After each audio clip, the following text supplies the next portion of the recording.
ಪ್ರತಿಯೊಬ್ಬರು ಆಧ್ಯಾತ್ಮ ಜ್ಞಾನಿಯಾದರೆ ಮಾತ್ರ ಕಲ್ಯಾಣ ರಾಜ್ಯದ ಕನಸು ನನಸಾಗುತ್ತದೆ ಎಂದು ಜಿಲ್ಲೆಯ 1ನೇ ಹೆಚ್ಚುವರಿ ಜಿಲ್ಲಾ ಸರ್ಕಾರಿ ಹಿರಿಯ ನ್ಯಾಯವಾದಿಗಳಾದ ಶಿವಣ್ಣ ಚಿಕ್ಕಣ್ಣವರ್ ಹೇಳಿದರು. ನಗರದ ನವಭಾರತ education and plantation farmers society ಮತ್ತು ದಲಿತ ಸೇನಾ ಸಮಿತಿ ಸಂಯುಕ್ತವಾಗಿ ತೇಜಸ್ವಿ ನಗರದ ಪುರೋಹಿತ ನಗರದಲ್ಲಿರುವಂತಹ ಜೈ ಹಿಂದ ಪ್ರೌಢಶಾಲೆಯಲ್ಲಿ ಏರ್ಪಡಿಸಿದ್ದ ಮಹಾಶಿವಶರಣ ಮಾದರ ಚೆನ್ನಯ್ಯನವರ 956ನೇ ಜಯಂತಿ ಹಾಗೂ ವಿಶ್ವಗುರು ಡಾಕ್ಟರ್ ಬಾಬಾ ಸಾಹೇಬ್ ಅಂಬೇಡ್ಕರ್ ಅವರ 69ನೇ ಮಹಾಪರಿನಿರ್ವಾಣ ಕಾರ್ಯಕ್ರಮದಲ್ಲಿ ಮುಖ್ಯ ಅತಿಥಿಗಳಾಗಿ ಪಾಲ್ಗೊಂಡು ಮಾತನಾಡಿದರು. ಪ್ರತಿಯೊಬ್ಬ ಭಾರತೀಯ ಆಧ್ಯಾತ್ಮಿಕ ಜ್ಞಾನಿಯಾದರೆ ಮಾತ್ರ ಕಲ್ಯಾಣ ರಾಜ್ಯದ ಕನಸು ನನಸಾಗುತ್ತದೆ. ಆಡಂಬರದ ಭಕ್ತಿ ಬಿಟ್ಟು ಗುಪ್ತ ಭಕ್ತಿಗೆ ಆ ಸೃಷ್ಟಿಕರ್ತರ ಕೃಪೆ ಗ್ಯಾರಂಟಿ ಎಂದರು.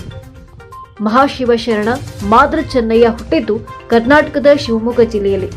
ಆದರೆ ಪಕ್ಕದ ರಾಜ್ಯ ತಮಿಳುನಾಡು ಮಾತ್ರ ತಮ್ಮ ರಾಜ್ಯಕ್ಕೆ ಶಿವಶರಣರ ಹೆಸರು ಚೆನ್ನೈ ಅಂತ ನಾಮಕರಣ ಮಾಡಿದ್ದು ಕರ್ನಾಟಕಕ್ಕೆ ಮಾದರಿ ಎಂದು ನ್ಯಾಯವಾದಿ ಶಿವಣ್ಣ ಚಿಕ್ಕಣ್ಣವರ್ ತಿಳಿಸಿದರು. ಬೆಳ್ಳೆಗಾವಿ ಎನ್ನುವಂತ ಕುಗ್ರಾಮದಲ್ಲಿ ಹುಟ್ಟಿದಂತವರು ಅವರು ಚೋಳ ಮಹಾರಾಜನ ಆಸ್ಥಾನದಲ್ಲಿ ಕುದುರೆಗಳಿಗೆ ಹುಲ್ಲನ್ನು ಹಾಕುವಂತ ಕಾಯಕ ಮಾಡ್ತಿದ್ರು. ಒಂದು ದಿನ ಶಿವಶರಣ ಮಾದಾರ ಚೆನ್ನೈನವರು ಹುಲ್ಲನ್ನ ತರ್ಲಿಕ್ಕೆ ಹೋಗ್ತಿದ್ರು.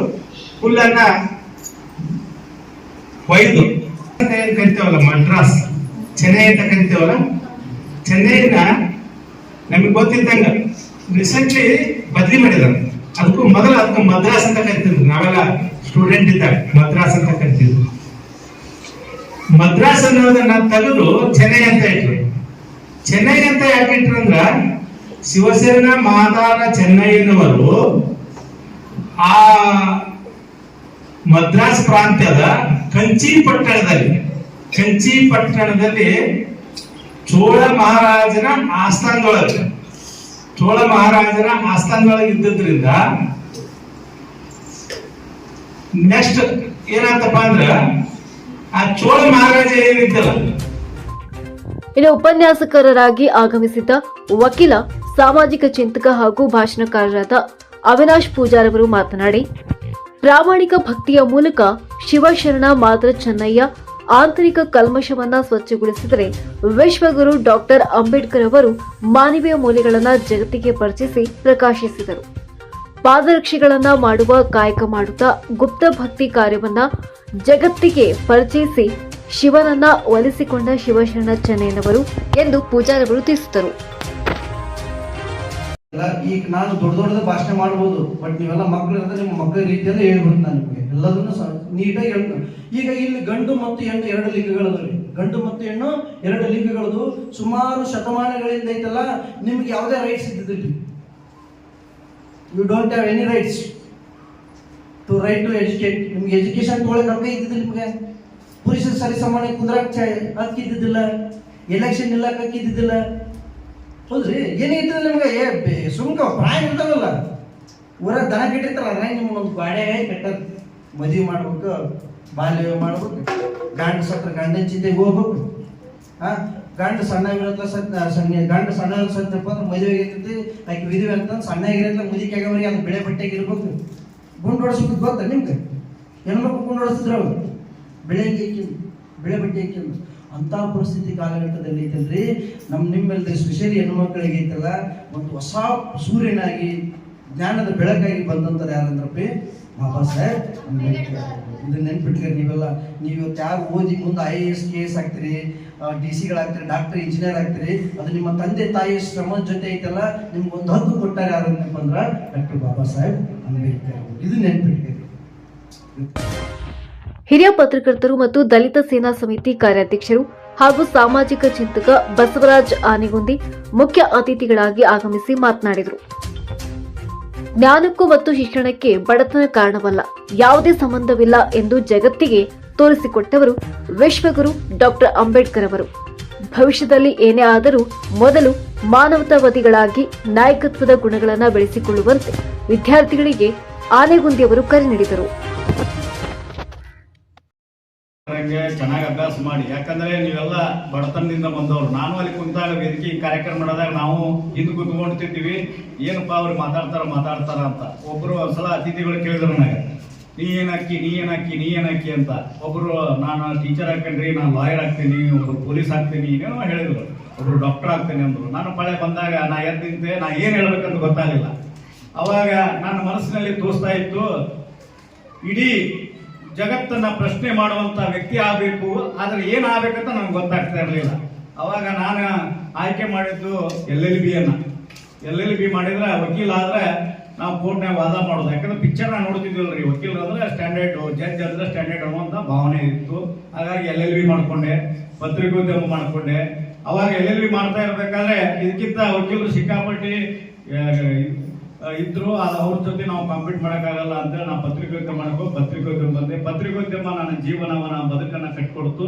ಯಾಕೆ ಮಕ್ಕಳೇ ಹೇಳ್ತೀನಿ ಅಂದ್ರೆ, ನಾನು ನಿಮ್ಮಂಗೆ ಬಡತನದಿಂದ ಮೇಲ್ತಂದವ, ಒಪ್ಪತ್ತಿನ ಕೂಳಿಗೂ ಕೂಡ ಕಷ್ಟಪಟ್ಟಿವಿ. ಆದ್ರೆ ಇವತ್ತು ದೇವರು ನಮ್ಮನ್ನು ಚೆನ್ನಾಗಿಟ್ಟಿದ್ದಾನೆ. ಯಾಕಂದ್ರೆ ನೀವು ಆ ಕಷ್ಟದಲ್ಲಿ ಇದ್ದೀರಿ ಅಂತ ಅನಿಸ್ತದೆ. ಹಾಗೆ ಬಾಬಾ ಸಾಹೇಬ್ ಅಂಬೇಡ್ಕರ್ ಕೂಡ ಬಹಳಷ್ಟು ನೋವುಗಳನ್ನ ಉಂಡು ಬಹಳ ಕಷ್ಟಪಟ್ಟು ಅಭ್ಯಾಸ ಮಾಡಿ ಮುಂದೆ ಬಂದು ಇಡೀ ಜಗತ್ತು ಅವರನ್ನ ನೋಡುವಂತೆ ಮಾಡಿದ್ದಾರೆ. ನಮಗೆ ಉತ್ತಮವಾದ ಸಂವಿಧಾನವನ್ನ ನೀಡಿದ್ದಾರೆ. ಆ ಸಂವಿಧಾನದಿಂದ ನಾನು ಇಲ್ಲಿ ಇಟ್ಕೊಂಡು ಮಾತಾಡ್ತಾ ಇದ್ದೇನೆ. ಇವತ್ತು ನಾ ಕೋಟ್ ಹಾಕೊಂಡಿದ್ದೀನಿ, ನೀವೆಲ್ಲ ನಾನು ಮುಂದೆ ಕುಂತಿದ್ರಿ. ಅದೇ ಸಂವಿಧಾನ ಇರ್ಲಿಲ್ಲ ಅಂದ್ರೆ ನಮಗೆ ಸಮಾನತೆ ಇರಲಿಲ್ಲ. ಸಾಕಷ್ಟು ನಮ್ಗೆ ಹಕ್ಕುಗಳನ್ನ ನೀಡಿದ್ದಾರೆ. ಇವತ್ತು ನೀವು ಶಿಕ್ಷಣವನ್ನ ಪಡ್ಕೋತಾ ಇದ್ರಿ. ಈಗ ನಿಮ್ಗೆ ಹೊಟ್ಟೆ ಹಸುವಾಗಿದೆ, ಗೊತ್ತಾಗ್ತಾ ಇದೆ. ಆದ್ರೆ ನಾನು 2 ಮಾತುಗಳನ್ನ ಹೇಳಿಕ್ಕೆ ಇಷ್ಟಪಡ್ತೀನಿ. ಮಕ್ಕಳೇ, ಚೆನ್ನಾಗಿ ಅಭ್ಯಾಸ ಮಾಡಿ, ನೀವು ಬಾಬಾ ಸಾಹೇಬ್ ಅಂಬೇಡ್ಕರ್ ಹಂಗೆ ಆಗ್ರಿ. ಯಾಕಂದ್ರೆ ಚಿಕ್ಕಣ್ಣವ್ರ ಸರ್ ನೋಡಿದ್ರೆ ನಮ್ಗೆ ಖುಷಿ ಆಗುದೇನಂದ್ರೆ, ಯಾವಾಗೂ ಕೋರ್ಟ್ನಾಗ ಯಾರೇ ಬರ್ಲಿ ಬಂದ್ರ ಕರೆದು ಮಾತಾಡಿಸ್ತಾರೆ, ಯಾಕೆ ಬಂದಿರಿ ಏನಂತ. ಇಮಿಡಿಯೇಟ್ ಅವ್ರ ಕಷ್ಟಕ್ಕೆ ಸ್ಪಂದಿಸ್ತಾರೆ. ತಮ್ಮ ಕಿಶೆದಾಗಿನ ದುಡ್ಡು ಖರ್ಚು ಮಾಡಿ ಚಹಾ ಕುಡಿಸಿ ಅವ್ರ ಕೆಲಸವನ್ನ ಮಾಡಿ ಕಳಿಸುವಂತ ನಮ್ಮ ವಕೀಲ ಚಿಕ್ಕಣ್ಣ ಸರ್. ಅದೇ ರೀತಿ ನಿಮ್ಮ ಶಾಲೆಯ ಸ್ಟೂಡೆಂಟ್ ಅವರು ಸುಧೀರ್ ಮುದೋಳ್, ನಿಮ್ಮ ಶಾಲೆಯ ವಿದ್ಯಾರ್ಥಿ ಇವತ್ತು ಕರ್ನಾಟಕ ಸರ್ಕಾರದ ಕನ್ನಡ ಜಾಗೃತಿ ಸಮಿತಿ ಸದಸ್ಯರಾಗಿದ್ದಾರೆ. ಅದಕ್ಕೆ ಅವ್ರನ್ನ ನಿಮಗೆ ಪರಿಚಯ ಮಾಡಿಕೊಡ್ಬೇಕು, ಅವ್ರಂಗೆ ನೀವು ಆಗ್ಬೇಕು. ಅವ್ರ ಮನಸ್ಸು ಮಾಡಿದ್ರೆ ಇವತ್ತು ಧಾರವಾಡ ಬಂದ್ ಮಾಡ್ಬೇಕಂತ ಪೂರಿ ಧಾರವಾಡ ಬಂದ್ ಮಾಡ್ತಾರ. ಅಂತ ಒಂದು ವ್ಯಕ್ತಿತ್ವ ಮಾಡಿದಾರ, ಲೀಡರ್ಶಿಪ್ ಕ್ವಾಲಿಟಿ ಇದೆ. ಅಂತ ವ್ಯಕ್ತಿಯನ್ನು ನಿಮ್ ಪರಿಚಯ ಮಾಡ್ಬೇಕು. ಅವ್ರಂಗ ನಿಮ್ಮಲ್ಲಿ ಯಾರಾದ್ರೂ ಒಬ್ರು ಆಗ್ಬೇಕು, ಚಿಕ್ಕನವ್ರ ಸರಂಗ ಆಗ್ರಿ, ನಮ್ಮಂಗ ಪತ್ರಕರ್ತರಾಗ್ಲಿ ಅನ್ನುವಂತ ಒಂದು ಉದ್ದೇಶದಿಂದ ಪ್ರಮುಖ ವ್ಯಕ್ತಿಗಳನ್ನ ನಿಮ್ ಪರಿಚಯ ಮಾಡಿಕೊಡ್ತಾ ಇದ್ದೀನಿ. ಮಕ್ಕಳೇ, ನೀವು ಹಂಗಾಗ್ರಿ ಅಂತೇಳಿ ಆಸೆ ಪಡ್ತೀನಿ. ಯಾಕಂದ್ರೆ ಈ ಶಾಲೆ ಇವತ್ತು ಈ ಕಾರ್ಯಕ್ರಮಕ್ಕೆ ಈ ಆಡಳಿತ ಮಂಡಳಿ ಮತ್ತು ಶಿಕ್ಷಕರು ನಮಗೆ ಸಹಕಾರ ನೀಡಿದ್ದಾರೆ. ಅವರಿಗೆ ನಿಮ್ಮೆಲ್ಲರಿಗೂ ಮತ್ತೊಮ್ಮೆ ಅಭಿನಂದನೆ ಸಲ್ಲಿಸಿ, ಉನ್ನತ ಶಿಕ್ಷಣದಿಂದ ಮಾತ್ರ ನೀವು ಏನಾದರೂ ಕಾಣ್ಲಿಕ್ಕೆ ಸಾಧ್ಯ. ಉನ್ನತ ಶಿಕ್ಷಣ ಪಡ್ರಿ ಅಂತೇಳಿ ನಾನು 2 ಮಾತು ಮುಗಿಸ್ತೇನೆ. ಜೈ ಜೈ ಕನ್ನಡ. ಸಾಮಾಜಿಕ ಹೋರಾಟಗಾರರು, ಚಿಂತಕರು ಹಾಗೂ DSS ರಾಜ್ಯ ಮುಖಂಡರು ಪ್ರೊಫೆಸರ್ ಲಕ್ಷ್ಮಣ್ ದೊಡ್ಮನಿಯವರು ಮಾತನಾಡಿ, ವಿದ್ಯಾರ್ಥಿಗಳು ಯಾವಾಗಲೂ ಬ್ಯಾಗ್ನಲ್ಲಿ ವಿಶ್ವಗುರು ಡಾಕ್ಟರ್ ಅಂಬೇಡ್ಕರ್ ಅವರ ಹಾಗೂ ಸಂವಿಧಾನದ ಪೀಠಿಕೆ ಭಾವಚಿತ್ರಗಳನ್ನು ಇಟ್ಟುಕೊಂಡು ಪದೇ ಪದೇ ಅವುಗಳನ್ನು ನೋಡಿದಾಗ ನಿರಾಶವಾದ ನಿಮ್ಮಿಂದ ಓಡಿ ಹೋಗುತ್ತದೆ ಎಂದು ವಿದ್ಯಾರ್ಥಿಗಳಿಗೆ ತಿಳಿಸಿದರು. ಇನ್ನು ಜ್ಞಾನವನ್ನ ಸಂಪಾದಿಸಿ ಮಹಾನ್ ವ್ಯಕ್ತಿಗಳಾಗಲು ಪ್ರಯತ್ನಿಸಿ, ಬಾಬಾ ಸಾಹೇಬರ ಮತ್ತು ಸಂವಿಧಾನದ ಋಣ ತೀರಿಸಲು ಬದ್ಧರಾಗುವಂತೆ ವಿದ್ಯಾರ್ಥಿಗಳಿಗೆ ಕರೆ ನೀಡಿದರು. ಶಿಕ್ಷಣ ಅನ್ನೋದು ನಿಮಗೆ ಹೇಳಿದೆ, ಹುಲಿ ಹಾಲಿದ್ದಂಗೆ. ಯಾರು ಶಿಕ್ಷಣ ಅನ್ನುವಂತ ಹುಲಿ ಹಾಲನ್ನು ಕುಡಿತಾರೋ ಅವರು ಹುಲಿಯಂತೆ ಗರ್ಜಿಸುತ್ತಾರೆ ಅಂತ ಡಾಕ್ಟರ್ ಬಾಬಾ ಸಾಹೇಬ್ ಅಂಬೇಡ್ಕರ್ ಅವರು ಹೇಳ್ತಾರೆ. ನನಗೆ ಸಮಾನತೆ ಬೇಕು, ಏನು ಸಾಮಾಜಿಕ ಸಮಾನತೆ ಬೇಕು. ಸಂವಿಧಾನದ ಪೂರ್ವ ಪೀಠಿಕೆ ಓದ್ತಿರ್ಲಿ ನೀವು, ಭಾರತೀಯ ಪ್ರಜೆಗಳಾದ ನಾವು. ಹೇಳಿ ನೋಡೋಣ, ಯಾರೋ ಒಬ್ರು ಎದ್ದು ನಿಂತೇಳಿ ನಾನು ಭಾಷಣ ಮುಗಿಸ್ಬಿಡ್ತೀನಿ. ಎದ್ದು ನಿಂತೇಳಿ ದಯವಿಟ್ಟು ಭಾರತೀಯ ಪ್ರಜೆಗಳಾದ ನಾವು. ಕಿಟಲ್ ಕಾಲೇಜಲ್ಲಿ, KCD ಕಾಲೇಜಲ್ಲಿ 350 ಮಂದಿ ಕೂತ್ಕೊಂಡಿರ್ತಿದ್ರು, ಪಾಠ ಮಾಡ್ತಿದ್ವಿ ನಾವು. ನಾ ಪಾಠ ಮಾಡ್ತಿದ್ದೆ, 350 ಮಂದಿ. ಕೊನೆ ಬೆಂಚಿನ ವಿದ್ಯಾರ್ಥಿಗೆ ತಿಳಿಬೇಕದು, ಕೇಳಿಸ್ಬೇಕು ಅವನಿಗೆ. ನಾ ಏನ್ ಹೇಳಿದೆಪ್ಪ ಅಂತಂದ್ರು ಎದ್ದು ನಿಂತ ಹೇಳ್ಬೇಕು. ಸೊ ಹೀಗಾಗಿ ಬಾಬಾ ಸಾಹೇಬ್ ಅಂಬೇಡ್ಕರ್ ಯಾವಾಗ ಹುಟ್ಟಿದ್ರು, ಯಾವಾಗ ತೀರ್ಕೊಂಡ್ರು, ಅವೆಲ್ಲ ನಿಮ್ಗೆ ಗೊತ್ತಿರ್ತೈತೆ. ಗೊತ್ತೈತೆ ಬಾಬಾ ಸಾಹೇಬ್ರು ಯಾವಾಗ ಹುಟ್ಟಾರಪ್ಪ? ಯಾವಾಗ ಹುಟ್ಟಾರ ಬಾಬಾ ಸಾಹೇಬ್ರು? ಯಾರೋ ಒಬ್ರು ವಿದ್ಯಾರ್ಥಿ ಎದ್ದು ನಿಂತ ಹೇಳ್ತೀರಿ? ಇಸ್ವಿ 1891 ಏಪ್ರಿಲ್ 14 ಮಧ್ಯಪ್ರದೇಶದ ಮಾವ ಎಂಬಲ್ಲಿ ಅವರು ಜನಿಸ್ತಾರ, ಮುಂದೆ ಮುಂಬೈಗೆ ವಲಸೆ ಹೋಗ್ತಾರೆ. ಕನ್ನಡ ಚಳವಳಿಯ ಹೋರಾಟಗಾರರು, ಜಯ ಕರ್ನಾಟಕ ಸಂಘಟನೆ ಜಿಲ್ಲಾಧ್ಯಕ್ಷರು ಮತ್ತು ಕನ್ನಡ ಜಾಗೃತಿ ಸಮಿತಿಯ ಸದಸ್ಯರಾದ ಸುಧೀರ್ ಮುಧೋಳ್ ಅವರು ಮಾತನಾಡಿ, ಬುದ್ಧ, ಬಸವ, ಅಂಬೇಡ್ಕರ್, ವಿವೇಕಾನಂದರಂತ ಮಹಾನ್ ಜ್ಞಾನಿ ಸಂತರನ್ನ ಇಡೀ ವಿಶ್ವವೇ ಒಪ್ಪಿಕೊಂಡಿರುವಾಗ ನಮ್ಮ ಭಾರತ ಮಾತ್ರ ಪರಿಪೂರ್ಣವಾಗಿ ಒಪ್ಪಿಕೊಳ್ಳದೆ ಇರುವುದು ವಿಪರ್ಯಾಸ ಎಂದರು. ಡಾಕ್ಟರ್ ಬಾಬಾ ಸಾಹೇಬ್ ಅಂಬೇಡ್ಕರ್ ಬಗ್ಗೆ ಹೇಳಿದ್ದಾರೆ. ಡಾಕ್ಟರ್ ಬಾಬಾ ಸಾಹೇಬ್ ಅಂಬೇಡ್ಕರ್ ಬಗ್ಗೆ ಹೇಳಿದಾರೆ ಅಂತಂದ್ರೆ ಇವತ್ತು ಸುಧೀರ್ ಮುಧೋಳ ಈ ರೀತಿ ಬೆಳಿಲಿಕ್ಕೆ ಕಾರಣ ಅಂದ್ರೆ ನಮ್ಮ ಸಂವಿಧಾನ ಅಂತ ನಾನು ಹೇಳಕ್ ಇಷ್ಟಪಡ್ತಾ ಇದ್ದೀನಿ ಸ್ನೇಹಿತರೆ.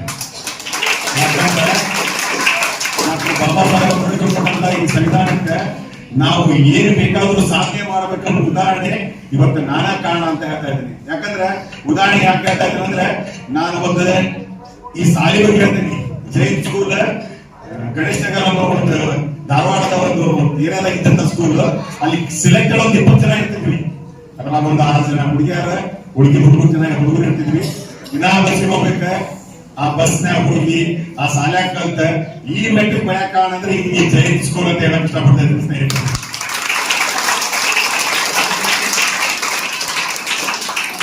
ಡಾಕ್ಟರ್ ಬಾಬಾ ಸಾಹೇಬ್ ಅಂಬೇಡ್ಕರ್ ಬಗ್ಗೆ ಇಲ್ಲಿ ಆಲ್ಮೋಸ್ಟ್ ಎಲ್ಲರೂ ಹೇಳಿದ್ದಾರೆ. ನಾ ಹೆಚ್ಚಿಗೆ ಹೇಳಕ್ ಇಷ್ಟಪಡಂಗಿಲ್ಲ. ಯಾಕಂದ್ರೆ ಈಗ ನಿಮ್ಗೆಲ್ಲ ಊಟದ ಟೈಮ್ ಹೊಟ್ಟೈತಿ, ಅದಕ್ಕೋಸ್ಕರ ನಾ 2 ಮಾತು ಮುಗಿಸ್ತೀನಿ. ಜೈ ಮಾಡಿ. ಇನ್ನು ಸಮಾರಂಭದ ದಿವ್ಯ ಸಾನ್ನಿಧ್ಯವನ್ನ ವಹಿಸಿದಂತ ಆದಿಜಾಂಬವ ಮಠ ಕೋಡಿಹಳ್ಳಿ ಶಾಖೆ ಹಿರಿಯೂರು ಚಿತ್ರದುರ್ಗದ ಶ್ರೀ ಶಿವಮುನಿ ದೇಶಿಕೇಂದ್ರ ಸ್ವಾಮೀಜಿ ಆಶೀರ್ವಚನ ನೀಡಿ ಮಾತನಾಡಿದ ಅವರು, ಮಾದಕ ವಸ್ತುಗಳು ತಾಂಡವವಾಡುತ್ತಿವೆ. ಇವುಗಳನ್ನ ತಡೆಯುವಲ್ಲಿ ಇಲಾಖೆಗಳು ಸಮರೋಪಾದಿಯಲ್ಲಿ ಕೆಲಸ ಮಾಡಬೇಕಾಗಿದೆ ಎಂದರು. ಕಾರಣ, ಮಾದಕ ದುಶ್ಚಟಗಳು ವಿದ್ಯಾರ್ಥಿ ಸಮುದಾಯವನ್ನ ಬಲಿ ತೆಗೆದುಕೊಳ್ಳುತ್ತವೆ. ವಿದ್ಯಾರ್ಥಿಗಳು ಹಾಗೂ ಮನೆಯ ಗುರು ಹಿರಿಯರು, ಶಿಕ್ಷಕರು, ಸಂಘ ಸಂಸ್ಥೆಗಳು ಈ ನಿಟ್ಟಿನಲ್ಲಿ ಶಾಲಾ ಕಾಲೇಜುಗಳಿಗೆ ಮೇಲಿಂದ ಮೇಲೆ ಭೇಟಿ ನೀಡಿ ಮಾದಕ ವಸ್ತುಗಳ ಕುರಿತಂತೆ ಜಾಗೃತಿ ಮೂಡಿಸುವ ಅನಿವಾರ್ಯತೆ ಇದೆ, ಭಾರತೀಯರಿಗೆ ಇದೆ ಎಂದು ತಿಳಿಸಿದರು.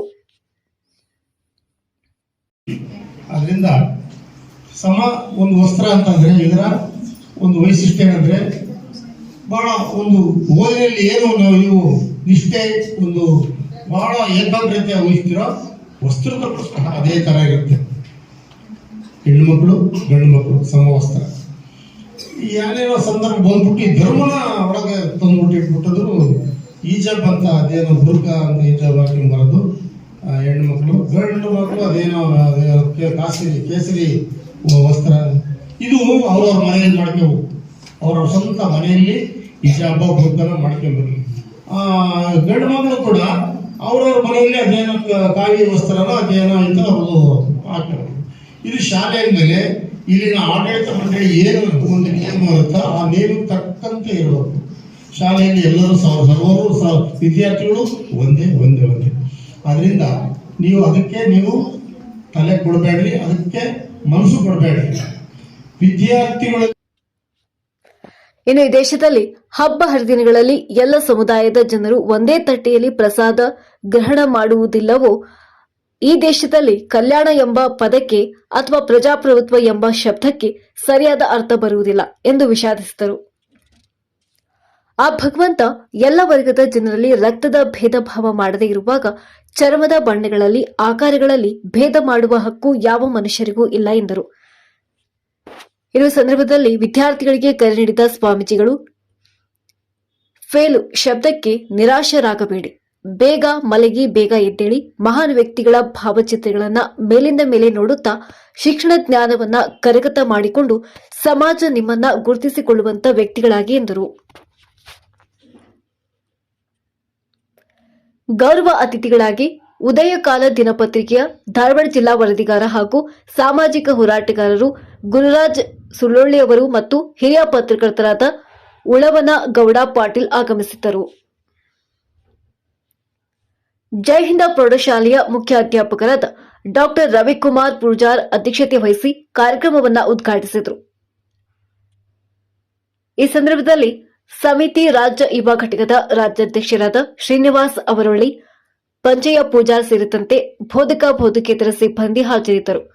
ಬಸವ ಕಲ್ಯಾಣದ ಮಾದರ್ ಚೆನ್ನಯ್ಯ ಅರಿವು ಪೀಠದ ಚೇತನ ಭಾಗವತ ಅವರಿಂದ ವಚನ ಸಾಹಿತ್ಯ ಸ್ತುತಿ ನಡೆಯಿತು. ವಿದ್ಯಾರ್ಥಿನಿ ರಜಿಯಾ ಮಂಡ್ಯಾಳ್ ಹಾಗೂ ಸಂಗಡಿಗರಿಂದ ಪ್ರಾರ್ಥನೆ ನೆರವೇರಿತು.